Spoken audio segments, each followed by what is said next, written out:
Okay, I'm going to just talk a little bit about the main subject of this week. You may, I guess I haven't put it up yet, but there's only actually, I have you watching 2 videos as your homework about Clayton Christensen, but they're long videos.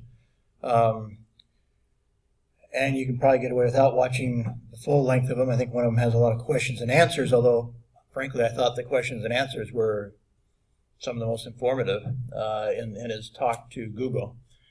I'm sure I know I've mentioned him before. Clayton Christensen is a Harvard professor who is considered the #1 business, I'm not sure the right word for it, innovator, I guess is the right word, in the world. In fact, every year they have every 2 years, the top UK universities give out an award for the most influential business innovator, and for both 2011 and 2012, they gave it to Clayton Christensen. So he basically was the reigning champion for 4 years, and they could probably keep giving it to him. It's kind of one of those things like, if you're familiar with basketball, you could probably give LeBron James the MVP every year. And after a while, they get tired and give it to somebody else. Clayton Christensen's that person. He's the guy. He's the smartest guy in the room. And so I want to this week to concentrate on him and just him. So like I said, your homework consists of just 2 videos of his. And so I'm gonna give you kind of a preview of him today. Which group is presenting today? Okay. Let's see, do we have 2 today, don't we? No, not in this class. The other class we have 2. Okay. Well, I'm going to give a little bit of a presentation, then I'll let you guys come up and do yours. I'm just going to give a little introduction here. The Washington Post kind of referred to it as the Oscars of the management guru world. And this was I think this was when he got his second one, yeah. So the Thinkers 50, a biennial ranking of the world's most influential management thinkers, named Harvard Business School professor and innovation czar Clayton Christensen as the top thought leader in the world for the second time running. Christensen, best known for his work on disruptive innovation, and the author of The Innovator's Dilemma, has applied his ideas to fields as diverse as education, healthcare, self-help. He also applied it in my field of communications, although I think the organization that hired him didn't pay him enough to spend enough time with him to really get his total insights. They had they put out a small book based on his ideas, but they had their own researchers doing it. I don't think that paid off as well. Again, this is some more information. I'll put this up on Moodle, but just a little more detail of his victory. But maybe that top quote here by Michael Porter says, "I want to thank Des and Stewart for creating this whole movement that Thinkers 50 represents. As they have said, ideas truly do change the world. I have seen that with my own eyes all throughout my career. I also believe that management thinking unlocks value in every field and not just business." So that's about the kind of the Oscars program that they have. It is an important award, and it's important in giving emphasis to Dr. Christensen or whoever else. Kind of going through the some disruptive technology terms. A slide that is 2-word heavy, but we'll just read through it so you can read along. So disruptive innovation describes the process by which technology enables new entrants to provide goods and services that are less expensive and more accessible, and eventually replace or disrupt. If you've heard the word disrupt used in that context of replacing or somehow a smaller company doing something to a bigger company in a negative way. That's his term. The term disruptive technology is Dr. Christensen. But anyway, well-established, disrupt well-established competitors. A successful disruptive innovation contains 3 ingredients. And so it goes on with the 3 ingredients: enabling technology, an invention or innovation. It does not have to be an invention. It does not have to be technology, actually. In his early writing and in his early videos, he tied it to technology. But as he proceeded, he realized it wasn't always technology. I think that's when he started differentiating between the disruptive and the sustaining innovations, and there's other innovations too that we'll talk about, other types of innovations that he started realizing not totally dependent on technology, although that's what we see most of the time right now. Somebody comes up with a new technology and it gives them the opportunity to be innovative. And it also is very rarely, as we've talked about in the past, very rarely the inventor of the technology that is the one that's doing the disrupting. But somebody takes the new invention and applies it in an innovative way and becomes a disruptor. And so we'll go back to the example I gave a long time ago, the bread slicer. The guy who invented the bread slicer never made any money from it, basically. It was 20 years later that Wonder Bread decided to go for it and put their full marketing expertise in selling people the idea that nice sliced bread, especially they put vitamins in it. So it's a Wonder Bread. It has vitamins in it, and it's sliced real nicely for you, that this was the thing you needed to buy. Might be a little more expensive, but they still kept the price pretty low. So right in the middle of the Depression, sliced bread became the norm in America, even though people didn't have any money. They did a good enough marketing job and applied their innovation. So it wasn't the inventor of the sliced bread machine that disrupted the market. It was the company that came along and said, I think we could do something with this. So it's kind of the same thing. There were other, and some of it is timing. MySpace was more or less Facebook, but it never caught on. And Facebook added a few twists to it and maybe a little bit of luck at timing, and bam, it's dominating the world. So it's not the inventor of the technology that is typically the one who applies it in the business world in an innovative way. It's somebody else, usually. So it may have a technology, that's frequently the case, but that's not the only, it doesn't have to be technology.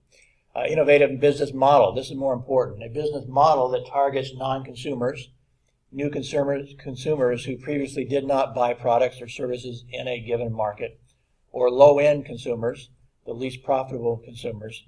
This is most easily accomplished by new entrants since they are not locked into existing business models.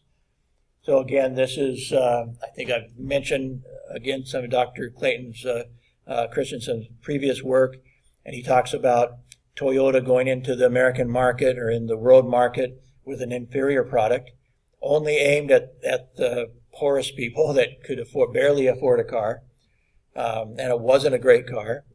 But then as they got their foot in the door, so to speak, they found that group of people that otherwise could not afford a new car, and built up their company, and then they improved that bad product to a better product, and they started going upscale. They made a more expensive car, but now they were building their reputation, and ultimately, was one of the dominant car companies in the world.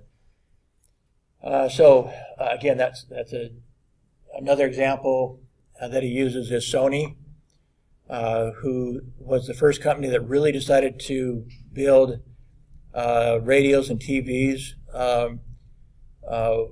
with transistors. And so before that, the radios were really big. They were, you might have a radio almost the size of this lectern, and it had lots of tubes in it and stuff.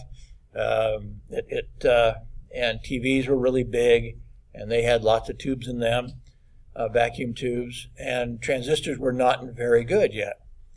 And so Sony came in with transistor radios, little radios, and and basically RCA was the dominant company in those days, in America especially, but around the world basically. And RCA kind of just ignored them. Because nobody wanted a transistor radio. None of their good customers wanted a transistor. It didn't sound good. It wasn't, it was small, but who would want, a bad sounding small radio? Well, teenagers did.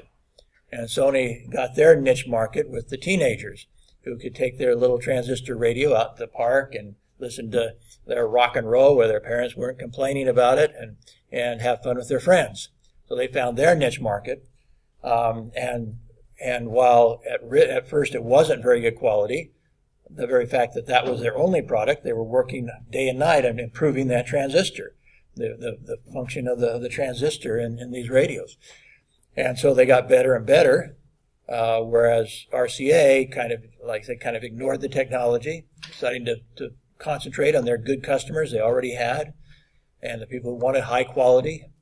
But gradually the transistor overcame and caught up with the tubes. And now they can make a lot smaller radio, and they can make high quality small radios, or radios of various sizes, and TVs of various sizes. So suddenly there were portable TVs. There were never portable TVs before Sony. There were we just called them transistor radios, never those small radios until Sony. And so they found their niche market and went upscale gradually, and RCA is hardly ever heard of anymore.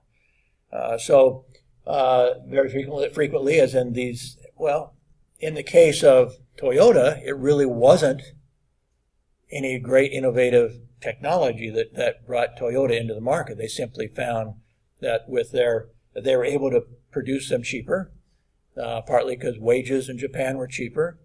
They had some good engineers working on it, so while at first it wasn't seen as a high-quality product, it gradually got a lot better until I had a 1990 pickup that I still would be driving if somebody hadn't totaled it some drunk guy hit it while it was parked in front of my house.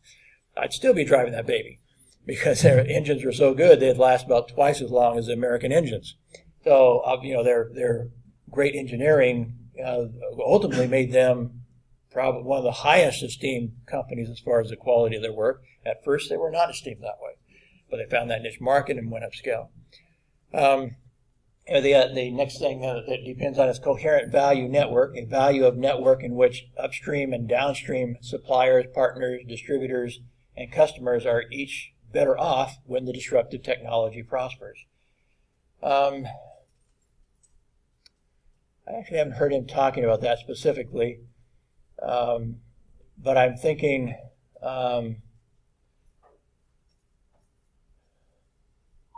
certainly the customers are better off because they're like I said, you're finding that niche market.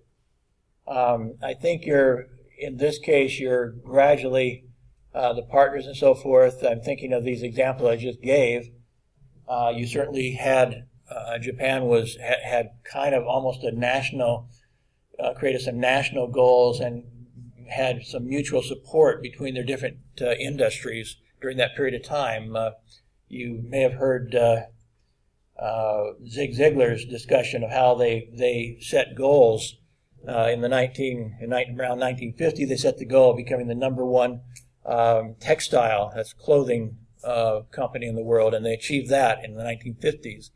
1960s, they went after. I think that's when the time of Sony, and took over the market in TV and radios and stuff like that. 1970s, they came in with their cars. In came Toyota, and I think in there it was actually I missed one. Must have been 1970s that Sony came in real hard. In 1960s, it was steel. They set their goal of becoming the number one steel company in the world, even though they had almost no iron ore and no coal. They had to import everything. They used their innovation to become the number one steel company in the world, or country in the world. And then they went to Sony. Then came in the 1970s, and then or rather 1980s, I guess, when they took over the market. They started before that, but they were growing. Let's see, 50s, 60s, I guess 70s would be Sony, 80s. I guess, was when Toyota started. I guess they got into the market, and then by the end of the 80s, they were. Like I said, my pickup was a 1990, and by then, in fact, people would come walking off the street and ask me if they could buy my 1990 Toyota pickup. It was, that was 15 years. It was 15 years old when they were asking me, "Can I buy your pickup?" So the quality by then was very good. So anyway, they had a supportive system nationally, and they had by wanting to create their national image and build their national image, they had a lot of mutual support.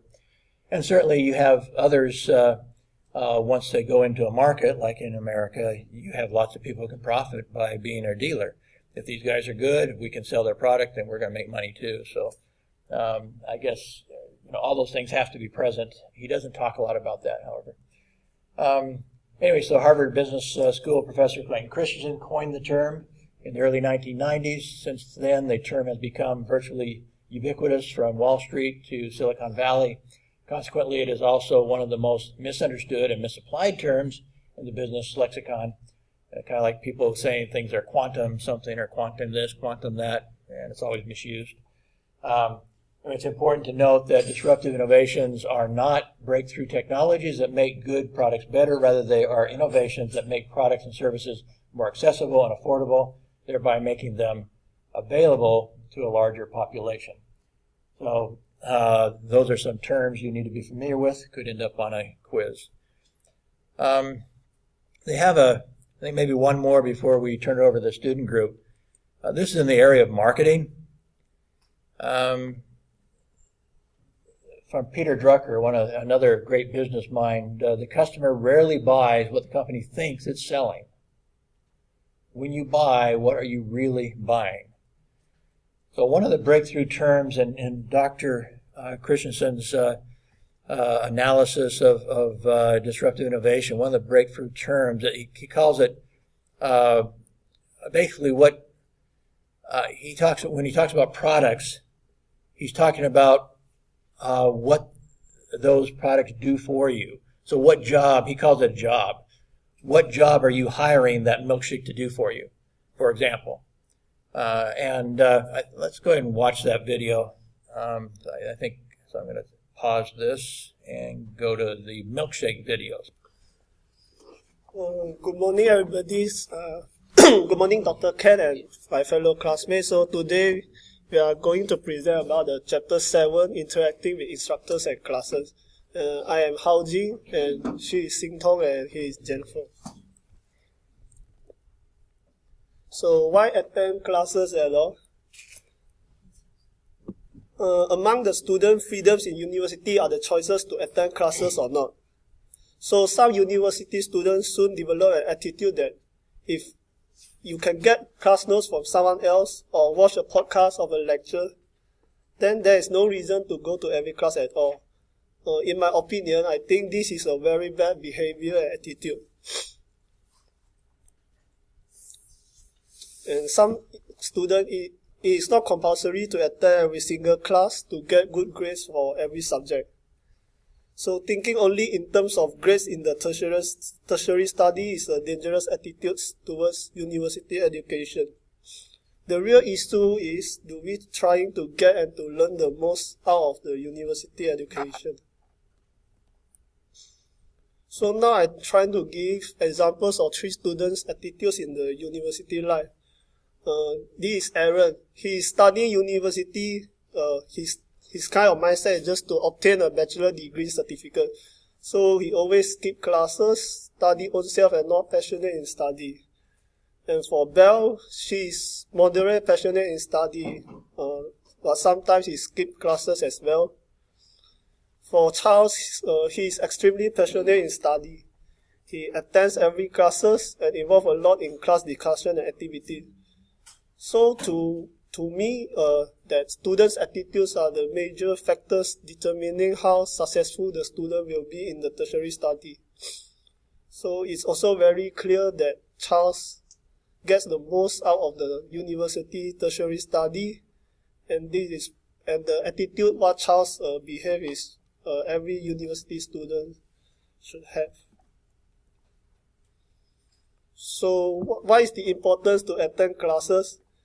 Try to make it as a university student goals and responsibility to attend every classes. Do not even think about not going. Going to class is the first step in engaging in your education by interacting with the instructors and other students. So now I'm trying to give out my opinion. What is the reasons to attend every classes? If you miss a class, you will sure miss something, even if you never know it. Even if a friend gives you a note for the class, they cannot contain everything said or shown by the instructor or written on the board for emphasis or question. Or commented on by other students. What you miss might affect your grade or your enthusiasm for the course. So why go to the university at all if you are not going to go to every classes? And your final grade often reflects how you think about the course concepts, and you will think more often and more clearly when engaged in class discussions and hearing the comments of other classmates. You cannot get this by borrowing class notes from a friend.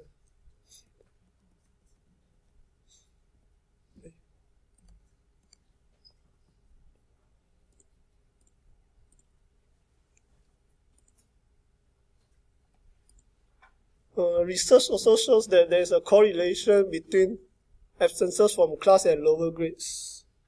It may be that missing classes causes the lower grades, or that students with lower grades miss more classes. Either way, missing classes and lower grades can be intertwined in a downward spiral of achievement. And your instructor will know your absences even in a very large classes. This will make you have a poor impression in your instructor's view, and you will reduce your opportunities for future interaction with him or her. So, in my opinion, I think it is more likely that you will find the class boring because you were not very attentive and did not appreciate the instructor was teaching for every classes. Your parents paid a lot of money for your tuition, so try to get the money's worth. If you have no choice but to miss a class, try to take steps in advance. Tell your instructor and ask if he or she teaches another section of the course so that you might attend instead. Ask about any handouts or special announcement. Ask another classmate or student whose judgment you trust if you can copy his or her notes. Then try to talk to them after you have read their notes to go over things that may be unclear to you, so that you can keep it up with the syllabus and the pace of the course. Participating in class discussion is a good way to start meeting other classmates with whom you share an interest. You may form a study group, borrow class notes if you miss a class, or team up with other students on a group project. You may meet students with whom you form a lasting relationship, developing your network of contacts for other benefits in the future, such as learning about internship or jobs. And the value of interaction in class also included asking the instructors questions, answering the instructor's question in class, and responding to other students' comments. It's also a good way to make an impression on your instructor. The instructor will remember you as an engaged student, and this matters if you later need extra help from your instructors. Paying close attention and thinking critically about what an instructor is saying can dramatically improve your enjoyment of the class. You will actually notice that things you would miss if you are feeling bored, and may discover your instructor is much more interesting than your first thought. Students actively engaged in their class learn more and thus get better grades. When you speak out in class and answer the instructor's questions, you are more likely to remember the discussion. So now I pass to my teammates.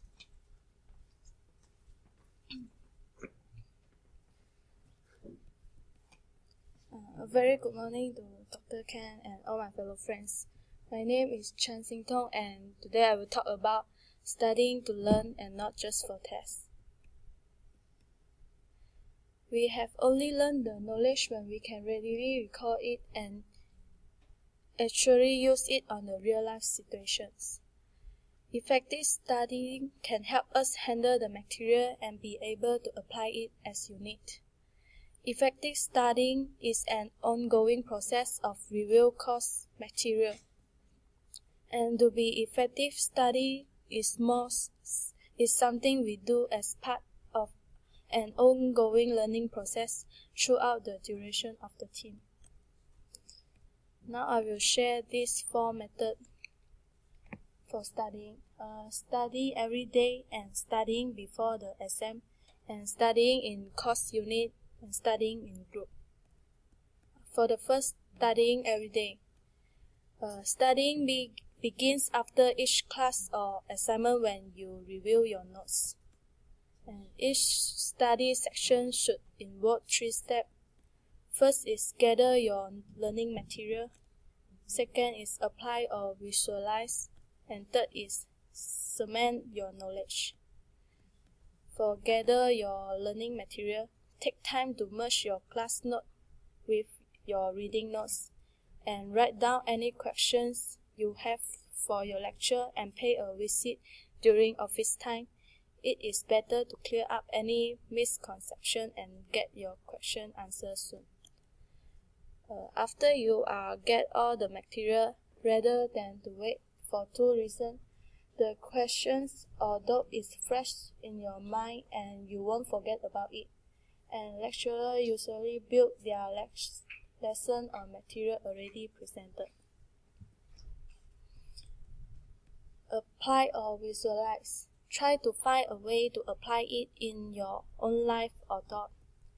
If you can't use the knowledge right away, visualize yourself using the knowledge to solve a problem or visualize yourself teaching the material to your classmates. Cement your knowledge. If you use the 2-column note-taking method, cover up the right side of your notes with a piece of paper, leaving the questions in the left column exposed. Test yourself by trying to answer your questions without referring to your notes. If you are unsure about anything, look up the answer and write it down right away. Second, studying before the exam. Ask yourself these questions. What has the lecturer says about what is included on the exam? And has the lecturer say anything about what type of questions will be included?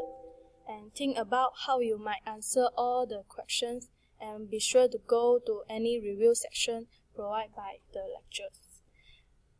We can also pay special attention to those items the lecturer explains during class. Read some key points and write them down on index cards and review it when you are waiting for a bus or for a class to start. Third is studying in course unit. Use your notes and textbook to write an outline or summary of the material in your own words. And remember the paragraph you wrote to summarize each class or reading. They will be very helpful to you here. After you have written the summary or outline, go back and reread your outline from the point you need followed by the one just wrote. And the fourth is studying in group. Study group are a great idea, and as long as they are thoughtfully managed. Discussing course content will sharpen your critical thinking related to the subject, will help you study consistently. In study groups, you will end up teaching each other the material, which is the strongest way to retain the new material. And here are some tips for creating and managing effective study group. And think small, go for quality, look for complementary skills and learning styles, meet regularly, and define an agenda and objective and so on. Think small, like we can limit our study groups to no more than 3 or 4 people.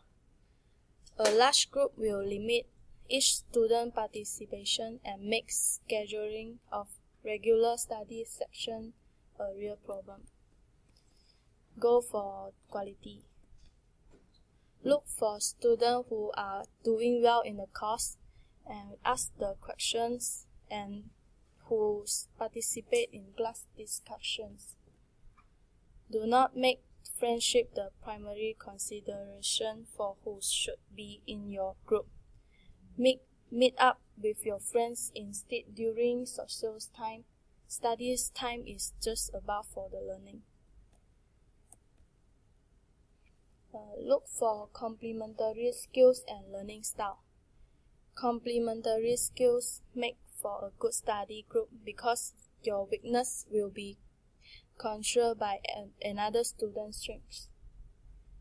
When a subject requires a combination of various skills, strength in each of those skills is helpful.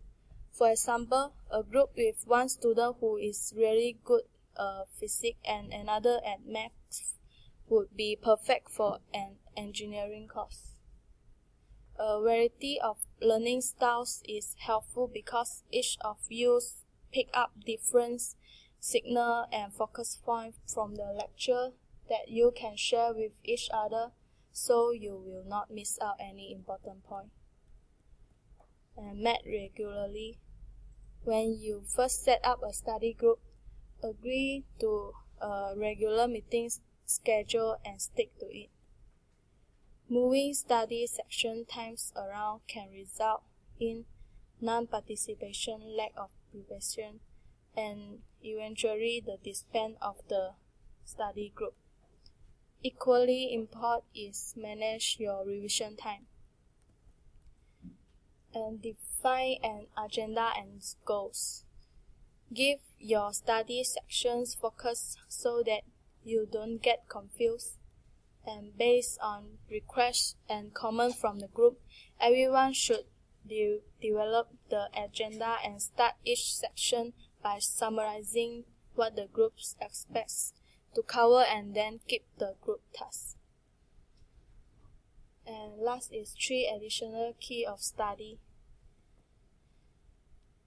Effective study happens over time, not just a few days before an exam. Consistent and regular review times help you learn the knowledge better and save your time when the exam time approaches. The following are 3 steps to follow in each study section. First is gather your knowledge. Second is apply or visualize your knowledge. And the third is cement your knowledge. Study groups are a great idea when they are thoughtfully managed. There are some more tips for success. Schedule a consistent study review time for each course at least once a week. Get yourself in the right space and minimize distractions. And if you will be studying for a long time, take short break at least once an hour and can go for the exercise. My part is end, and now I pass to my. A very good morning to everyone. Today I'm going to present part 7.3 and 7.4. So the benefits of talking with your instructors. First, it helps you feel more comfortable in college. According to studies, students who talk to their instructors are less likely to become disillusioned and drop out because instructors are often well connected within their field. And next, you learn more about an academic field or a career. Because instructors are often well connected within their field, they may know of a job or internship. And next, the instructors can get recommendation for a job or internship application for the students. Because an instructor who knows you is a valuable part of your network. Networking is very important for future job searches and other opportunities. In fact, most jobs are found through networking, and it is easier for us to get the internship through lecturers. Next is the guidelines for communicating with instructors. First, you have to prepare before going to the instructor's office, and then you have to introduce yourself and greet your lecturer by using sir or miss or mister.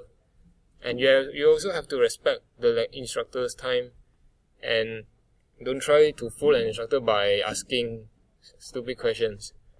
And you also have to see things from the instructor's point of view and be a professional when talking to an instructor. Next, resolving a problem with an instructor. First, you have to refer to the requirements for the test and the instructor's comment. And you can also make an appointment with your instructor during office hour, and also be sure you actually have a reason for discussing the grade, not just that you didn't do well. And also be prepared with specific points you want to go over. You also have to explain politely to your instructor and cannot be rude. Next, you have to be a good listener. You have to allow the instructor to explain his or her comments on the assignment or grading of the test. And also learn from the mistakes. And don't complain by asking what you can do to improve grade. Next is the guidelines to be successful in an online course. First, you have to make sure you have the technology such as a laptop or an iPad. You also have to motivate yourself and take responsibility for your learning. And be sure you have enough time in your week for all course activities and try to schedule regular times online and for assignments. And also evaluate the course requirements carefully before signing up. You also must take the initiative to ask questions and seek help. And be patient. You can also use any opportunity to interact with other students in the course by using social media apps such as Facebook or WeChat. 7.4 Public Speaking and Class Presentation. So, how to overcome anxiety? First, you have to understand anxiety. We should not try to deny that you are feeling anxious because a little anxiety can help motivate us. And also understand that your audience actually wants you to succeed. We should accept this aspect of the process and work to overcome it. The more fully you prepare and the more often you have practiced, the more your anxiety will go away. Also, most importantly, you must always be prepared and keep practicing. And focus on what you are saying, not how you are saying it. It can also develop self-confidence. And here are the guidelines for presentation. Step 1. Analyze your audience and goals. Step 2. Plan, research and organize your content. Step 3. Draft and revise the presentation. Step 4. Prepare speaking notes. Step 5. Practice the presentation. And lastly, Step 6. Deliver the presentation. And that's all from us.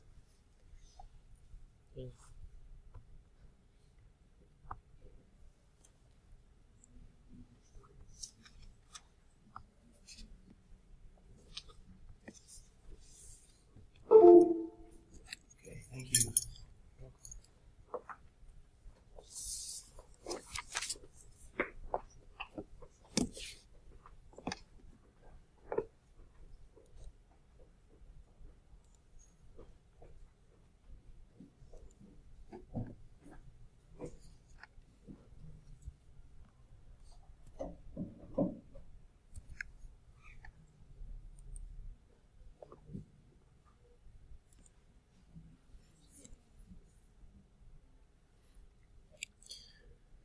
Okay, I think before I turn on go to projection mode, I'm going to go ahead and play another one of Dr. Christensen's videos that's not part of your homework assignment. Kind of he himself explaining the idea of disruptive technology. I'm going to go back to my history course and let him, because I've got a link set up there.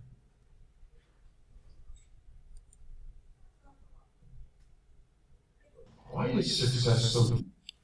Okay, so you understand those principles? Does that make sense to you?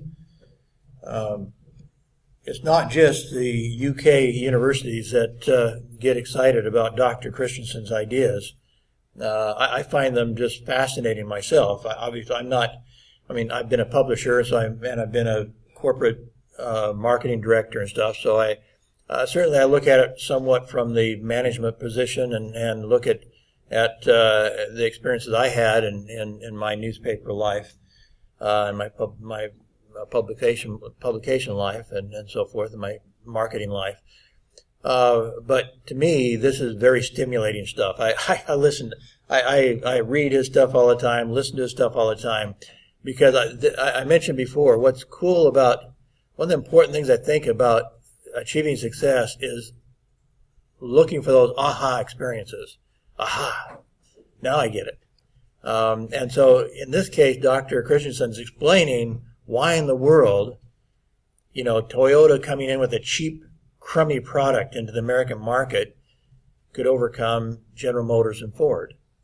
And why the heck, in this exact example he was giving, some companies could come up with these crummy little computers that they were selling as toys and drive out of business companies that were very profitable and the leading edge of technology. They had the capability of doing that stuff. But as he was explaining, the whole everything they were taught at Harvard and other business schools were telling them, this is stupid. You don't go to a crummy product, when you can go to a better product. You don't go to lower profit margins when you can go to higher profit margins. It doesn't make any sense. And so the very things they were taught at Harvard and other places caused them to go out of business because somebody else did come in with that disruptive technology. So in the competitive marketplace, the bad product was the future. And the good company could not bring itself to pursue a bad product. It made no sense. Dr. Christensen is hired by lots of major companies. And one of your homework assignments is to watch his speech to Google, for example. Google is a great fan of Dr. Christensen. And so because of Dr. Christensen's teachings and his research, for example, you may have noticed that actually a few years ago, Google created a new parent company. And so Google is not the parent company of Google. There's another company on top of it that it created. And then that parent company does not have, it kind of has oversight, but whenever it buys out a new company or starts a new business, it makes it totally independent from Google, from their big money maker. Google as their big money maker. Because Google, the money maker, becomes like these other companies. It becomes, it's run by really smart people making decisions based on the same premise that some of these companies that went out of business were following. It's hard for them to choose to make a bad product, for example. A bad product that makes less profit.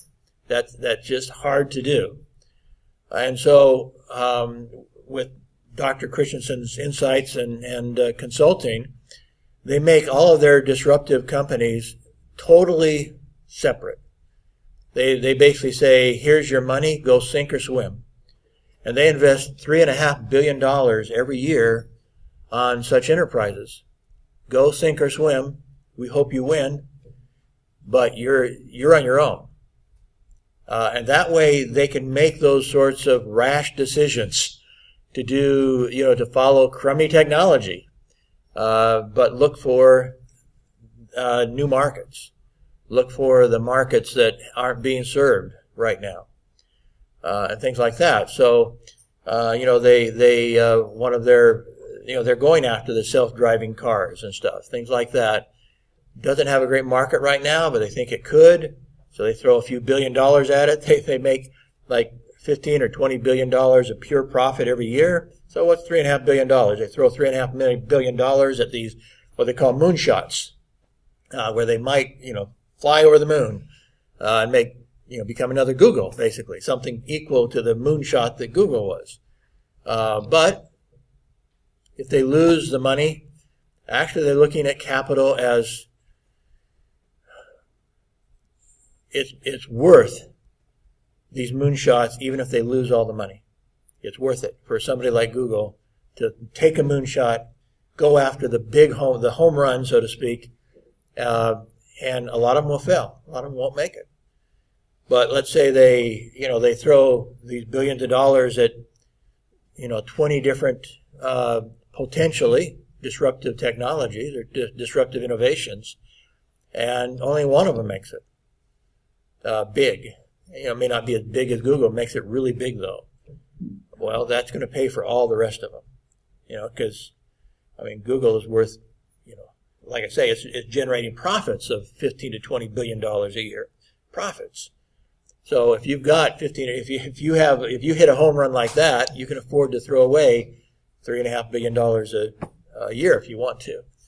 But it's trying to sustain itself by trying to fight the idea of these letting other people come in and disrupt them by taking these moonshots themselves. They are the innovator as well as the sustainer.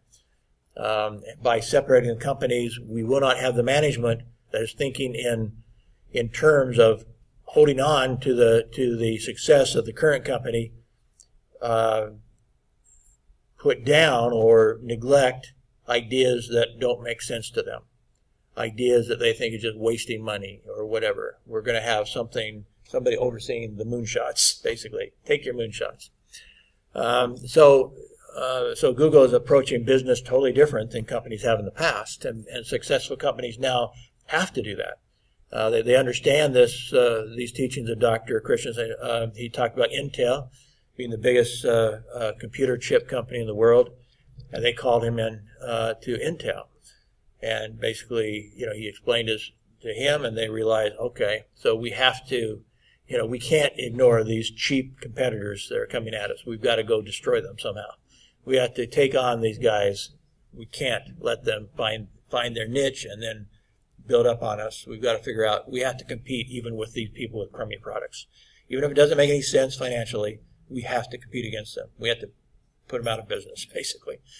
So there are different ways of handling it, but companies that are at the top are learning new ways of fighting to protect themselves, but still there's plenty of room for new companies too. So in Silicon Valley and places like that, there's people taking moonshots all the time now. They're going after these opportunities because they realize that it's hard for the established company to fight them off because it doesn't make sense. The idea to always listen to your customer, he talked about that. Another one of his examples, I think the one he did his actual PhD dissertation on, I may have explained to you before, but in the old days, the original PCs even had a hard drive like this. They were about that big, quite hard, quite large. And then innovation brought it down and brought it down. Each time they made that jump from from the larger hard drive to the smaller one, the companies who were making the older version, like the largest hard drive, had asked them. They basically asked their customers, "You want us to go after this? Would you rather have a small hard drive, a smaller hard drive?" And the answer was always, "Why? Why would we want a smaller hard drive?" They saw no value in a smaller hard drive. And the problem with a company asking that question is that customers don't know the value of new technology. They don't know why they would want a smaller hard drive, because there's never been a smaller hard drive. So they've never done anything to tell themselves, gee, I want a smaller hard drive. They haven't envisioned, they haven't, the technology is here. Now, how would we apply that to make more sales and stuff? But what does it mean to us? They never envisioned a laptop, for example. And so by the time they went through the 3 generations, from the large to the middle to the small, and then beyond that, there were 53 companies that were providing almost all the big hard drives. And it was not because they didn't know how to do smaller hard drives. They did, but because they asked their customers what their customers wanted, they did not pursue the smaller hard drives, and consequently, if my memory is correct, only 3 of them survived. By the time they got to the smaller hard drive, only 3 of the original manufacturers survived, because they asked their customers.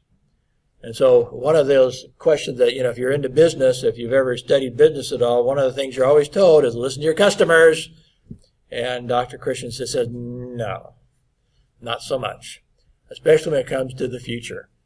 You cannot expect your customer to know why they want a smaller hard drive, why they want new technology, because nobody's ever marketed anything to them that used that technology. And so they're thinking in status quo terms, and you're asking them about the future that hasn't been created yet. And so you can't do it. So in some areas of innovation, a company has to pursue innovation in spite of what their customers think. If they don't, they're likely to be setting themselves up for failure. We already talked about RCA versus Sony, and Sony adopting the transistors. So again, the idea is don't waste resources on unprofitable product line. So again, when Toyota came in, they let Toyota take that low end, because they thought, we don't make any money off those cheap cars anyway. We have higher labor costs. We have lots of higher costs in Japan. They're coming in at this low price. We're going to lose money at that price. We can't. But why are we going to compete with them on that? Now, let them have it. We don't need it. We make our profit off the better cars. So they let Toyota come in and establish a foothold. And then, like I said, they started going upscale, gradually upscale, until they were competing in every part of the market. Dr. Christensen says, watch out, that happens. However, it's also, for those of you that may be in economics, you can apply his theories to an entire economy. And he's noted that Japan has had very few disruptive technologies in the last 20 years. And if you think back, they had lots of disruptive innovation before that, but they have instead invested all their money in efficiency, becoming more efficient. Robots or whatever, they're going to invest in efficiency. And so that's where it gets, he starts talking about the different types of, I'm trying to remember whether I made a slide for that. There's not one next. So anyway, he was looking at some of the things in finance. Those of you that are in finance, he's saying basically a lot of these formulas, like internal rate of return, will kill you when it comes to disruptive technologies. And so he explains it with this next slide. It's a little bit complicated for those of you that are not into this sort of thing. But basically he's saying, he's identifying here, elsewhere he identified 4 types of technology, and the 4th one was potential innovations. But he didn't include that in this chart. And this one he's talking about, on the left side, the disruptive innovation, always struggle to attract capital and managerial attention. Up at the top you have the sustaining innovation. So you have an established company that's making its product better and better and better. And that makes money. It's a good thing. Ultimately, as he was saying, in that last video, ultimately the innovations become so powerful in that area, in the area of sustaining, that the product is typically better than anybody can use. Almost anybody, maybe 1% can use all the power of a modern PC because the chips are so powerful now. But they still keep making it better and better. So give you a better, more for your money, so to speak.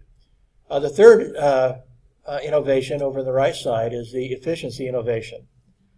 And this is basically set up to increase your profit margins. Now, when you compare that to the entire economy, he's saying it's a disruptive innovation that really drives employment. You're coming up with an entire new industry that's having an impact globally, perhaps. And so now this really, for the entire economy of your country, this increases employment and, provides lots more jobs and marketing and development and engineering and everything all the way along. That you have to hire a bunch of people to bring a disruptive technology to the top. On the other side, however, in the efficiency innovations, this is basically, you're going to be firing people in this. The whole idea is to keep developing really good, or keep producing your very good products, but do it cheaper, and cheaper usually means fewer people. So this is where you might be hiring the robots, or doing other things to make your operation more efficient, and save money. So as you will see when you watch these homework videos, he goes into some detail on this. When you start looking at those metrics, like internal rate of return that finance majors will study, it only makes sense to go after efficiency innovations, because efficiency innovations are an almost guarantee of a profitable return, and in a shorter period of time. So like in 1 year, you can invest money into efficiency and increase your profit margins, and there's very little risk to it. So if you have a choice between efficiency innovation and disruptive innovation, the internal rate of return and other finance formulas will say, this isn't even a hard decision. This is stupid to even think about disruptive technology. We can make more money if we become more efficient. And it's a safe investment. So why in the world, we don't need the disruptive technology right now. Let's just do what we do better. And so the formulas will drive you to become more efficient and won't drive you to be disruptive, because that's a 10-year payout, if it pays out at all. Or you may lose a bunch of money and get nothing out of it, because it's a disruptive technology and you don't know what you're going to get out of it. And so what he was saying about Japan is basically they're concentrating on the sustaining and efficiency innovations, and they haven't been doing much disruptive innovation. Disruptive innovation has been going to other places. Korea and China, for example, are coming up with more disruptive innovation, and they also have, particularly China, can probably enter the market at a cheaper price. So they can go into the bottom of the market and work their way up, just like Toyota did earlier, and Sony and so forth did earlier. And so, looking at the car market specifically, we're seeing now the Chinese and the Korean cars coming in at lower price. They're going at the bottom of the market, and they're going to work their way up, just like Toyota did to the American companies. And so that can affect an entire economy. It's not just a battle between companies, but a battle between nations. And which nation will continue to develop innovative technologies or disruptive innovations. And again, it's not always technology, but certainly more prevalent in a technology-driven economy that you'll see these things happening. So when you start thinking about yourself and your success strategies, you may not be an engineer, but as I said, it's not the engineer that usually makes the money. It's somebody who sees a technology, who understands it thoroughly, So sometimes it's kind of, I don't think I had you guys watch this. There's a video from a guy named Clay Shirky who talks about innovations, particularly in the communications industry. But he basically says that when things really only when technology becomes boring, technically does it become interesting in application. And so you bring in, so a lot of the innovations that we're talking about are older innovations technically, but somebody finally figures out, aha, I can use that technology. And so the more people understand the technology, the easier it is for people to use a PC, the more things they figure out they can do with a PC, etc. Whatever that innovation is, the more people who understand it, then you can apply more innovation towards ways of making money with it, basically. So it's ultimately not the technology, but it's the application in a way to make money. And that's really a business innovation, more than a technology innovation, ultimately, when it pays off. So that really can involve any of us. Any of us who get, we may need to be attuned somewhat to technology, but the more we understand about technology, but even if we're not a technologist, the more we kind of see it from the business person's perspective, the more we can perhaps find ways that we could be, create the next Facebook. The best technology people in the world were not the people who created Facebook. Just a couple of college geeks, some college geeks who thought, gee, we could do this. This would be cool. And it went from there. So it was the application, not the technology, that resulted in Facebook. And basically the same thing. There were lots of other search engines before Google, but Google figured out how to make money with it. The other search engines had not figured out how to make money with their product, and so forth.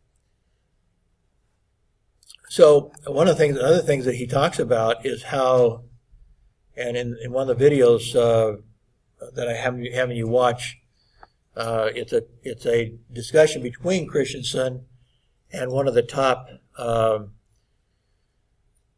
investors in Silicon Valley, one of the kind of the high risk investors, the guy that helps people develop their unicorn type companies.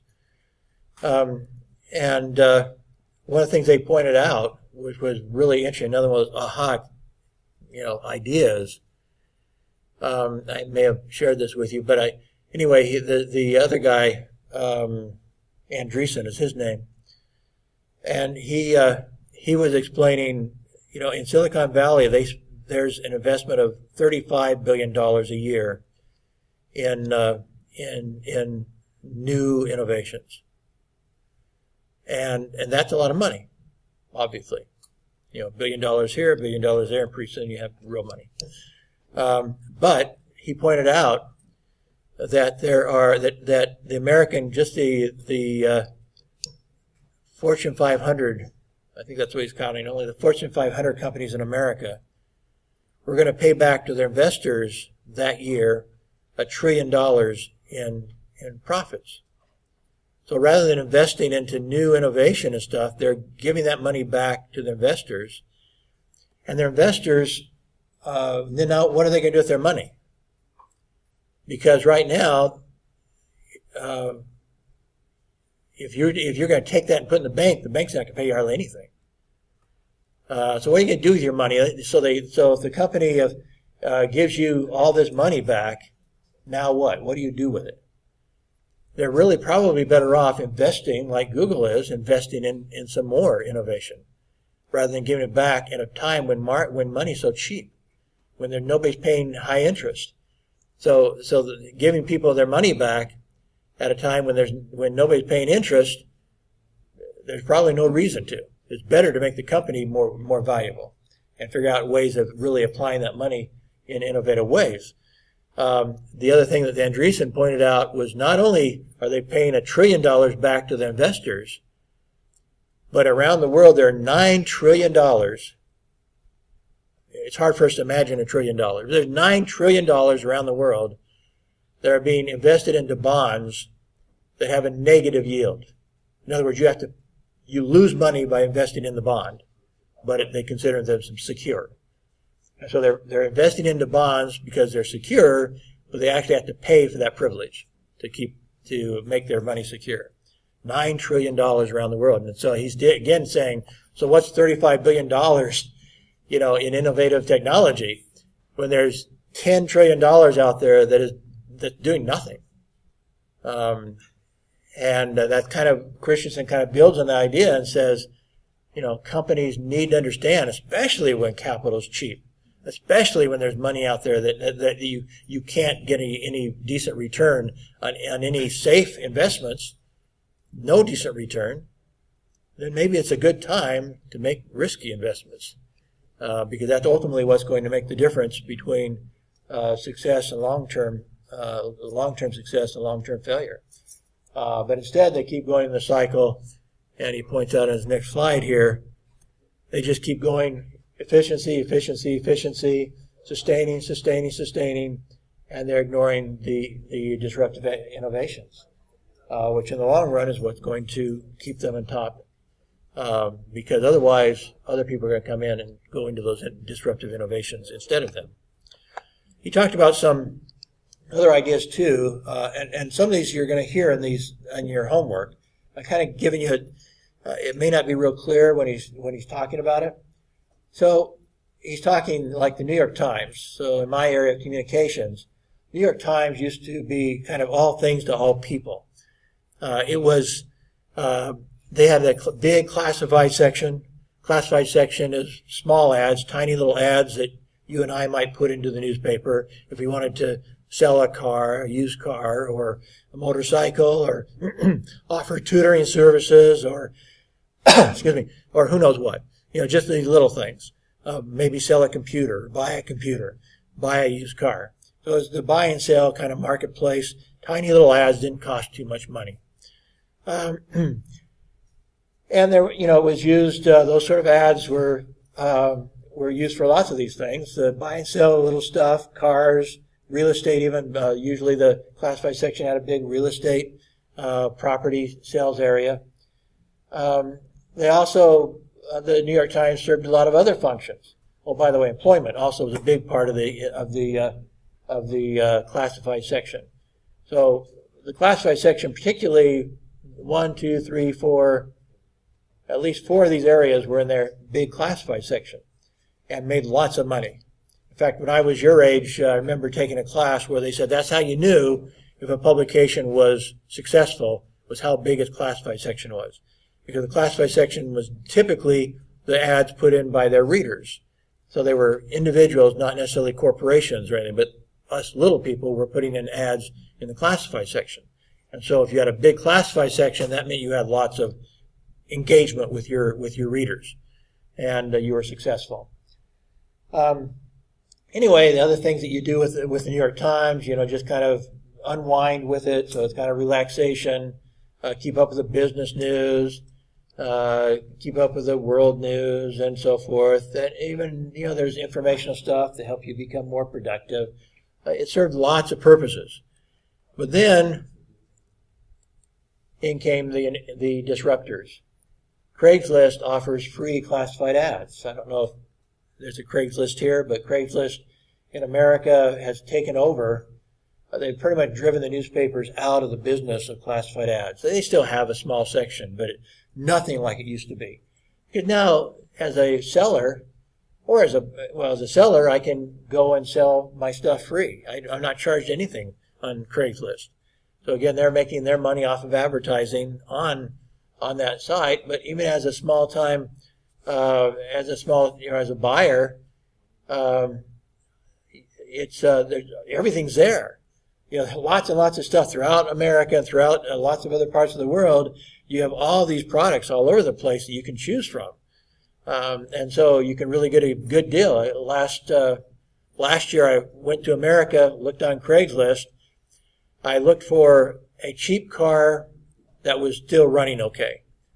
So I bought a car for $750.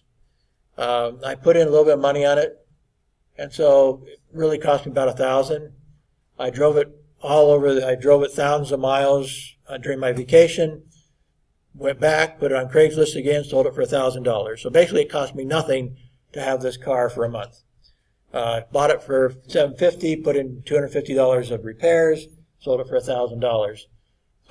So, as a buyer and as a seller, Craigslist was exactly what I needed. So that's killing the New York Times. There's another company that does some printing as well, or at least it used to. Autotrader.com, just specializes in cars. I still did mine at Craigslist, but Autotrader would also be a good place. It emphasizes cars. And there's Monster.com and other services that help you find a job.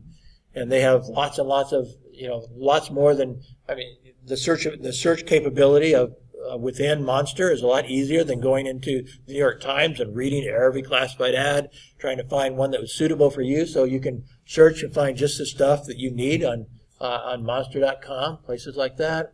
If you have a home, you can sell it on Craigslist, but you can also sell it on Realtor.com. And again, it's cheap or free in some cases, depending on how they're monetizing their site. Now, of course, TV has taken a lot of the unwind aspect away from the New York Times. Business news, here comes Bloomberg and people like that to take away, why read New York Times for business when you have Bloomberg or as far as that goes, Wall Street Journal.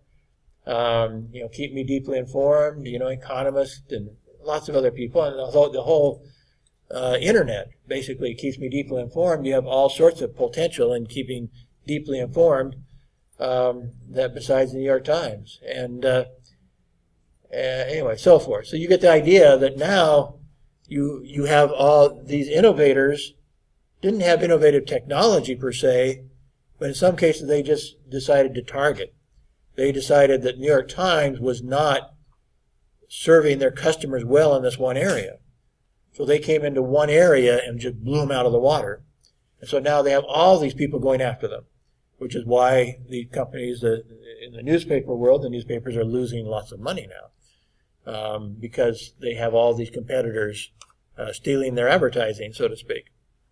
And so he also looks, I think in that same video that you're going to be watching, he talks about banks.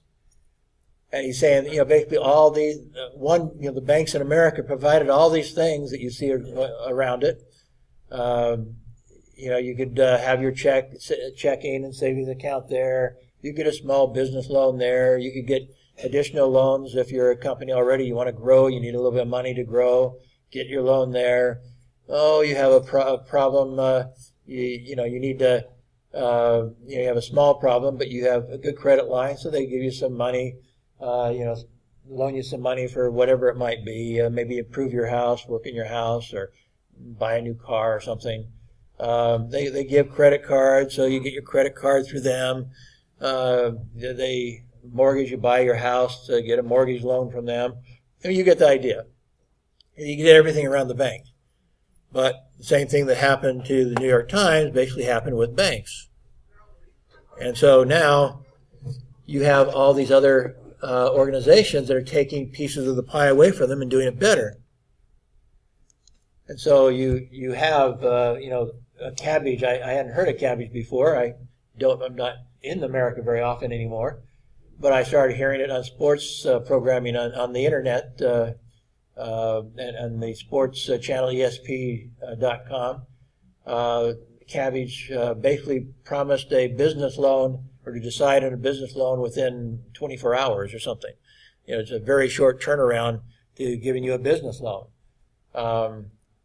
Anyway, these other companies, some of it was blocked, so on the video I was watching, I couldn't even see what it was saying. But in every case, again, the same sort of thing that happened to the newspaper happened to banks. And there are different smaller companies with using more technology, perhaps, in many cases, using the internet to support their work. And they're blowing the banks out of the water and making it much harder for the banks to to make money. And he'll show this a little bit too. He's pointing out primarily that these smaller companies like Cabbage and stuff like that, now they're gaining a very dependent customer base, interdependent. And so the customers come back to them over and over and over again. And whereas the banks, now that has been broken. They don't have an interdependent relationship. And so to the degree that they might have with these other smaller companies. And so people like, I use PayPal all the time, so I'm totally interdependent with PayPal, for example. It's a way of transferring money back to friends and family in America and stuff without any charge to it. So it's very, very cost effective, and so forth. So these other little companies are not just creating a cheaper service, but they're actually creating an interdependent relationship with their clients who need their services. There are companies in America, for example, people who are always kind of living on the edge, who don't have much money, who don't have a big salary. It's very easy for them to get into trouble financially, and they need, my car broke down, I need some money. And so they can go to a company. There's several companies that do it. They go in and they fill out paperwork where the company gets their next paycheck. So the company pays them some money, pays them their next paycheck in advance, basically, because they're going to get their real paycheck. And they charge them, not actually what I think is an unreasonable amount for doing that, but they're making a lot of money because of these people that are living on the edge financially. Just things come up. They need to get their money in advance. They can't wait for their paycheck. And so they're willing to pay that company maybe 5% of their entire paycheck to get it in advance, to handle whatever problem they're facing. They develop a very interdependent relationship with that company that's willing to pay them in advance because of their circumstances. So anyway, this just introduction to some of the ideas from Christensen. Anyway,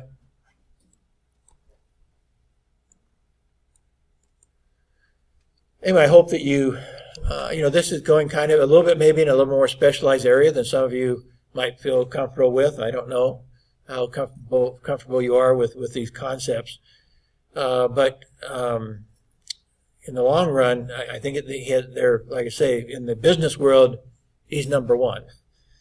He's the one that is helping gain focus on what's happening in this era of great innovation, and helping both the big companies protect themselves and the small companies to understand how they can attack a big company, and find that niche market and go after them, start with the niche market, and then go from there and build up what do they need to do to get into that market. And so he has something for anybody who wants to get into the business world, some important ideas, whether you're at the top trying to protect yourself or at the bottom trying to get into the market.